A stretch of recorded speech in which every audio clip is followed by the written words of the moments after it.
This game is just the most sneaky and devious piece of Western imperialist propaganda that I've ever seen. Not only that, it's also extremely open about rewriting historical events, it's extremely orientalist, it disrespects you as the player, even more so if you're Arab.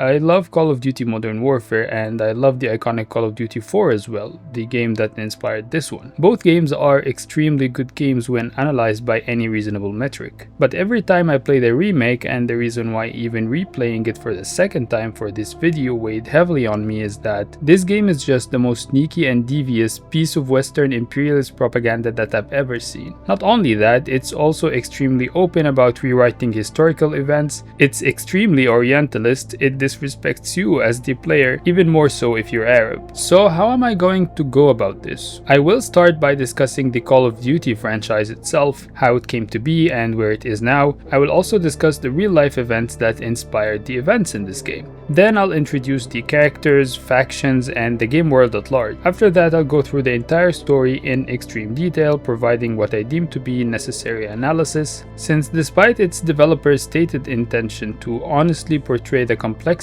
of the global war on terror, Modern Warfare ends up rehashing the same old American cliches about the Middle East, and this video will trace exactly how it does that, mission by mission. This will range from pointing out Arab and Muslim stereotypes, to the symbolism behind some props and actions, to the plain disrespect of the Arabic language really. My father called Hadir Shabal, his little lion. Shiblu. Dir Shabal.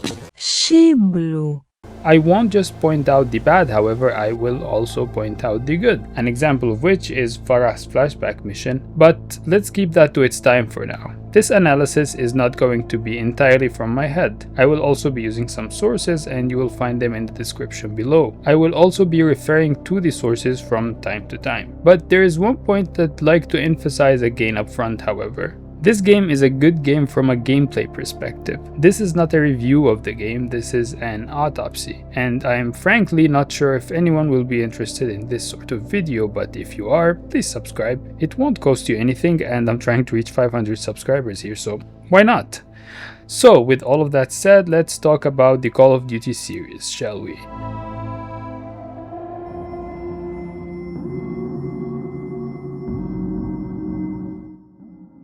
The first Call of Duty, the OG Call of Duty, took place in World War II. It was published in 2003 to universal acclaim, won Game of the Year by multiple reviewers and organizations. Dare I say, this is a game that hit the ground running. Its most distinctive feature were the AI soldiers fighting alongside the player, which was something new at the time, and will remain a core part of most if not all of its campaigns. Fast forward to 2007, two more Call of Duty games had been released, Call of Duty 2 and 3, both of them taking place during World War II as well. But in 2007, the franchise had a change in setting, if you will, since now the setting has become more modern. Up until that point, very few games were able to get into the mainstream while being fully held in a modern setting, but Call of Duty 4 Modern Warfare changed that forever. The series then moved to a fictional Middle Eastern country where you get to fight Arab/Muslim terrorists and Russian ultra-nationalist imperialists. This was the first time Arabs and Muslims appeared in the Call of Duty series, and as soon as they did, they were automatically portrayed as the villains, as was the norm in Western media generally. It's important to point this out since this game, Call of Duty 4, is the base that Call of Duty Modern Warfare, the game we're discussing today, was built on. Modern Warfare is a remake of Call of Duty 4, and in Call of Duty 4, the line between villain and hero was very obvious. On top of that, only Westerners were good, and only non-Westerners, so Arabs and Russians, were bad. That's a very important distinction between the original game and the remake, since in the remake, who the good guy and the bad guys are is not determined based on race anymore, but rather based on alignment with the West. Keep that in mind for later. 2 years later, in 2009, Modern Warfare 2 gets dropped, and then 2 years after that, in 2011, Modern Warfare 3 is dropped. These games build upon the foundation established in the first game and don't have any more distinctive features for the purposes of this video, in comparison to the first game at least. But in 2019, Activision was back at it again, the cow that keeps on giving, and released Call of Duty Modern Warfare to the usual universal acclaim, whether it comes to its campaign or multiplayer mode. And the cow gave alright. In its first few months, the reboot would make upwards of $1 billion in revenue. Its sequel, Modern Warfare 2, released in 2022, made $1 billion in 10 days. And to understand the cultural impact of these games, we have to put things into perspective. These are games that generated billions in dollars and had tens of millions of players. These players are a part of the most impressionable segment of the population, i.e. teenagers and young adults. So, for tens of millions of mainly young men, especially in the US, Canada, Australia, and Europe, this game was their first and continuous encounter with the Middle East, Central Asia, Arabs, and Muslims. If we compare that to other forms of media such as documentaries, novels, film, and news, none can reach this level of popularity among this chunk of the population. And more dangerously, none can reach this level of immersion among these young men. Because something that generates $1 billion in 60 days, it doesn't just entertain people, it teaches them things. It shapes how they see the world. And when you're raised interacting with such media, once you grow up and start looking at the news, as Tamur Hussein puts it in a Kotaku article, when you see those same settings in real-world news reports for long enough, the line between truth and fiction can blur. So, let's start talking about the real world.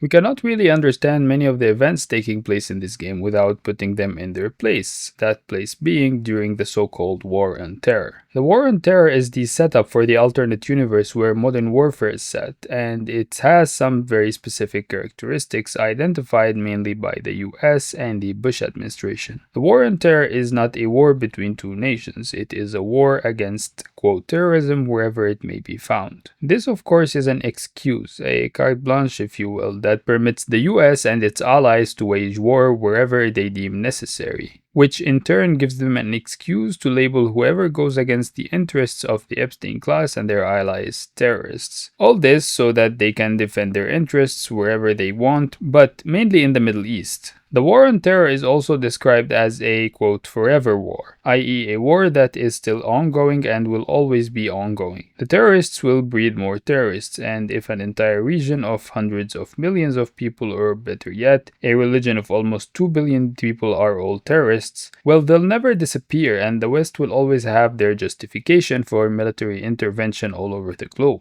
Now imagine how the young adults growing up in this very propagandized environment perceive Arabs and Muslims, when they don't just hear all of that mumbo-jumbo in the news but also get immersed in the games, and Modern Warfare makes that incredibly easy to happen. The real-world events embedded in the game as fiction make the distinction hard. The Russian occupation in the game where Americans intervene is similar to Chechnya, Afghanistan, and Syria, which implants in the mind of the player that American interventionism is a good thing ultimately. Al-Qatala, the terrorist group in the game, sounds eerily similar to Al-Qaeda. Urzikstan itself, Afghanistan when the game needs mountains and Taliban parallels, Libya when it needs a besieged embassy, Iraq when it needs a highway massacre, and Syria when it needs a Russian bombing campaign. It's all of them simultaneously and none of them in particular, and there is a term for that. Developer Rami Ismail calls it the Arabistan problem, quote. We jokingly call it Arabistan. A game designer once came up with that term. I think a lot of us use it. Some people say it's a nice thing, but I don't see it that way.